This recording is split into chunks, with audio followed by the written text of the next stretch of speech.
Елиезер. За патот. За вистината. За животот.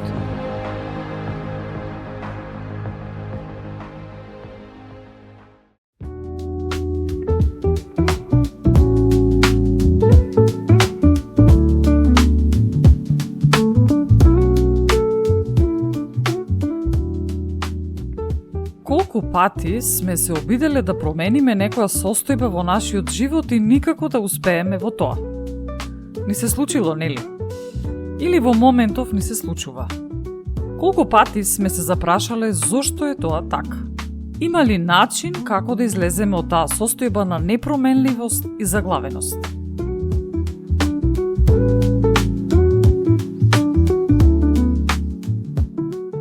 Колку повеќе време поминува, фрустрацијата и разочарувањето ни се зголемуваат.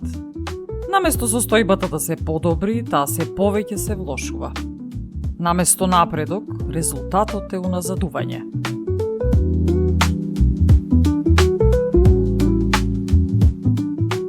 Поголемиот дел од нас започнуваат мотивирани и инспирирани за промена во некоја област од животот.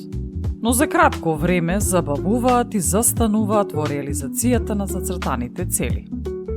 Сме планирале да ја намалиме тежината, но ние се уште сме истата тежина, или пак уште подебели. Сме планирале да се запишеме на курс и да се доквалификуваме, но не сме го сториле тоа. Сме планирале да формираме нови пријателства и да се оттргнеме од токсичната средина, а ние се уште сме во истата средина, со истите луѓе кои ни влијаат негативно. Сме планирале финансиите да ги организираме поинаку, дека нема да ги трошиме на непотребни нешта или нешта кои не се за наше добро. Секој од нас со своите планови и замисли.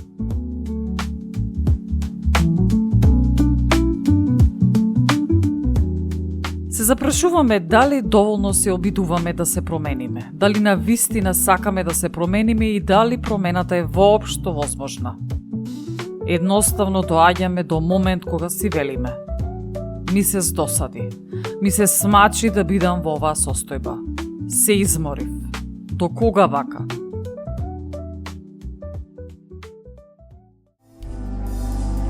Established in your love,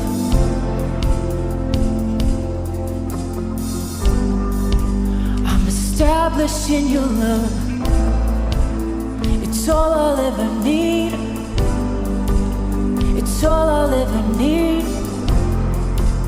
It's all I'll ever need.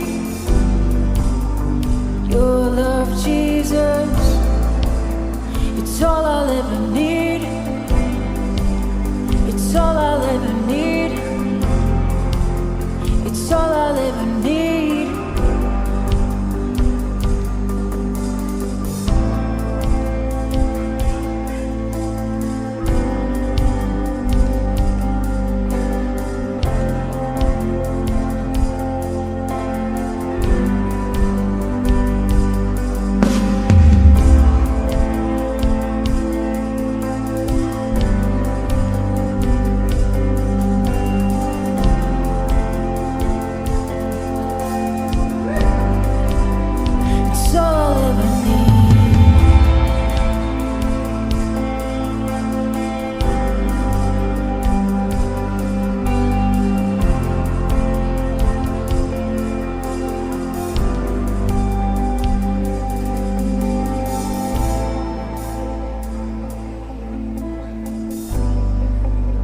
You're all I'll ever need.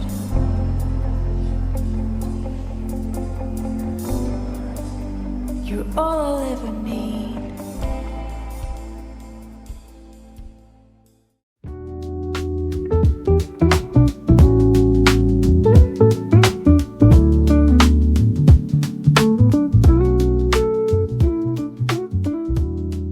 Дури апостол Павле си ги поставил истите прашања.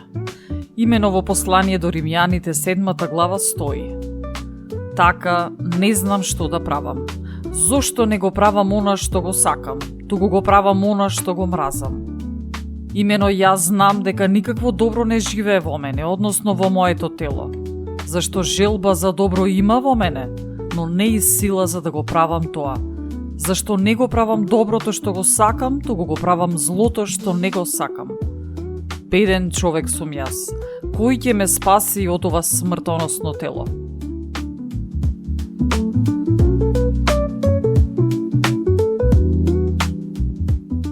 Да бидеме искрени. Зарем не се запрашуваме понекогаш што не е во ред со мене? Зошто едноставно не го сторам тоа и тоа? Зошто не направам онака како што треба?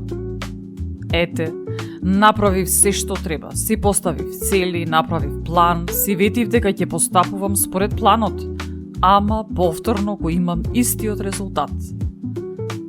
Навистина, се трудиме, не дека не го правиме тоа, но дали ја имаме вистинската стратегија?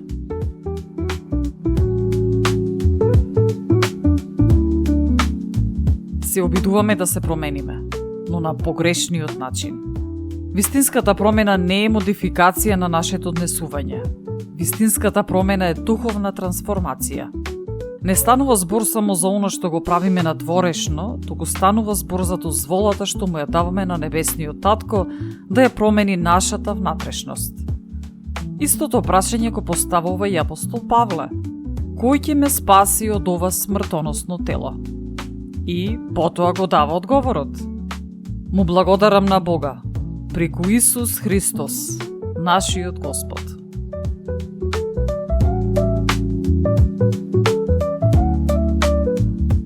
Постојат 3 начини на гледање на нештата кога станува збор за промена. Првиот начин е што мислиме дека се зависи од нас. Да, небесниот татко ни даде се што ни е потребно и потоа ние продолжуваме сами, со наша сила, со наши напори, дека се зависи од нас. А со тој пристап, скоро секогаш се наоѓаме во состојба на постојано обидување. Се обидувам да го сторам тоа, се обидувам да се откажам од тоа и тоа. Овој пристап е се во врска со нашата сила, нашето вложување.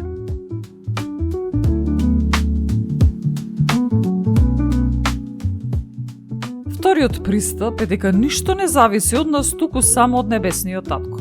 Што ќе прави тој. Овој пристап не исклучува нас.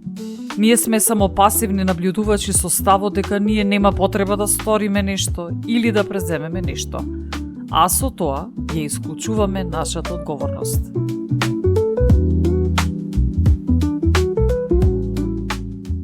Вистинскиот пристап е дека промената доаѓа од небесниот татко преку нас.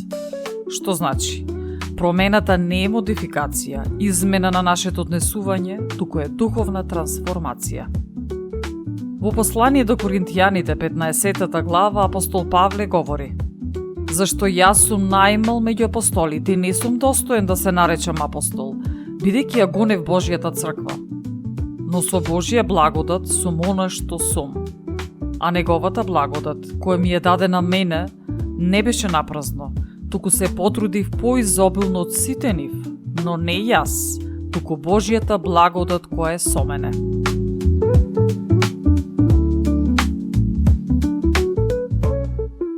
Тој потенцира дека се трудел најмногу од сите, но сепак не била неговата сила и труд, туку Божјата благодат. Истото ова важи за нас. Истата благодат која не спаси од духовна смрт, таа и не менува. Не е само до нас, а не е само до небесниот татко, туку неговата благодат преку нас.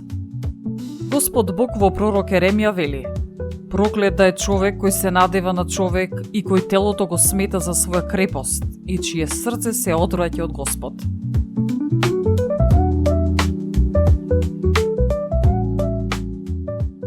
Вистинската промена доаѓа од небесниот татко преку нас, неговата благодат преку нас. Во проповедник пишува: Сиот труд на човекот е за устата негова, но душата негова не може да се насити.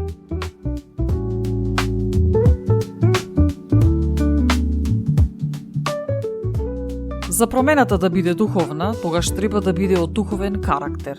Тоест промената треба да биде поттикната од Божиот дух. Например, Ако решиме дека сакаме да намалиме со конзумирање сладки производи, да го намалиме внесот на шеќер во исхраната, ќе направиме план, како, колку, кога, дали и така натаму. Но најважниот аспект е ставањето на духовниот дел во тоа, односно духовното зошто и духовното како.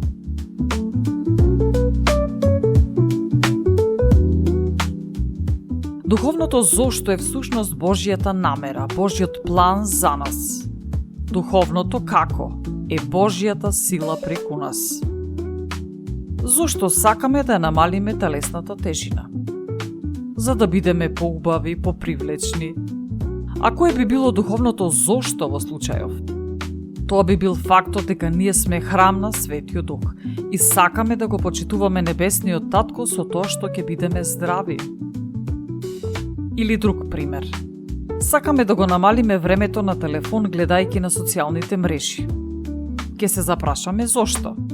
Затоа што сакам да го посветам времето на нешто друго. И оваа причина е доволна за да се преземе акција, но дали тоа ќе направи сигурна промена? Кој е духовното зошто на оваа посакувана промена? Божјиот збор укажува на следово. Каде што е Духот Господов, таму има слобода, а јас со отворено лице се трансформирам во ист образ, од слава во слава, како што доаѓа Духот Господов. Што значи? Ова ќе биде духовната основа и поттик за вистинска промена. Бидејќи вистинската слобода ќе ми овозможи повеќе време за луѓето кои ги сакам, а не потрошено време на социјалните мрежи.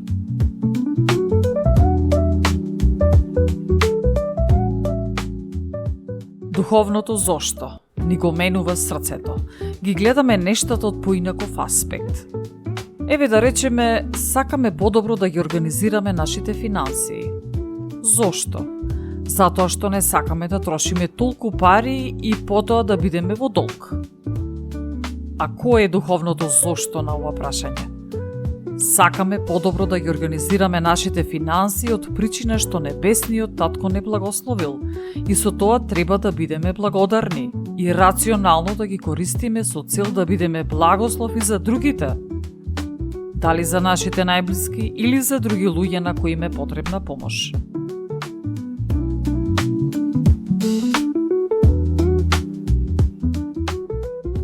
Духовното како е наведено во пророк Захарија, односно Небесниот Татко говори: не со сила, ни со снага, туку со мојот дух. Кога Божиот дух работи преку нас, тогаш не сме самите на себе, туку имаме посилна моќ. Духовното зошто, поврзано со духовното како, носи духовна трансформација. Секојдневно сме искушувани да гледаме во тоа што не треба да гледаме, да го конзумираме она што не треба да го конзумираме, да озборуваме, да манипулираме и така натаму.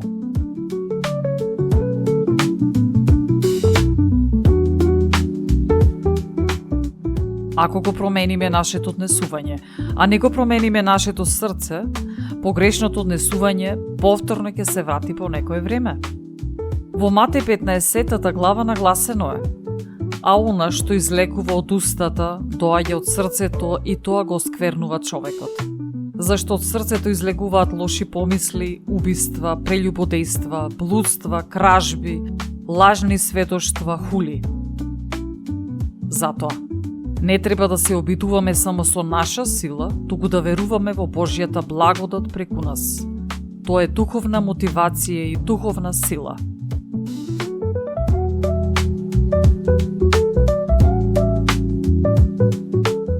Во која област од нашиот живот сме заглавени? Во која област упорно се трудиме и никако да видиме резултати? Затоа што се обидуваме сами со наша сила и не и дозволуваме на Божјата благодат да функционира преку нас. Во второ послание до Коринтијаните 12 глава Небесниот Татко кажува: достати е мојата благодат, бидејќи мојата сила се покажува потполно во слабоста.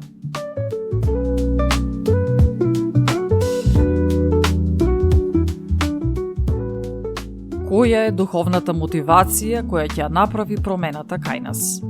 Во која област ни е потребна Божјата благодат?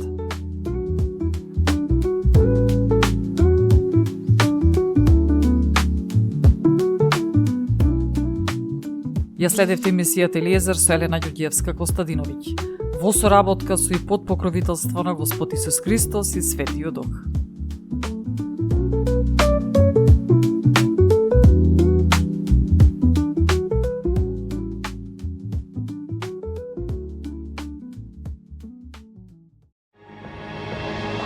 Елиезер.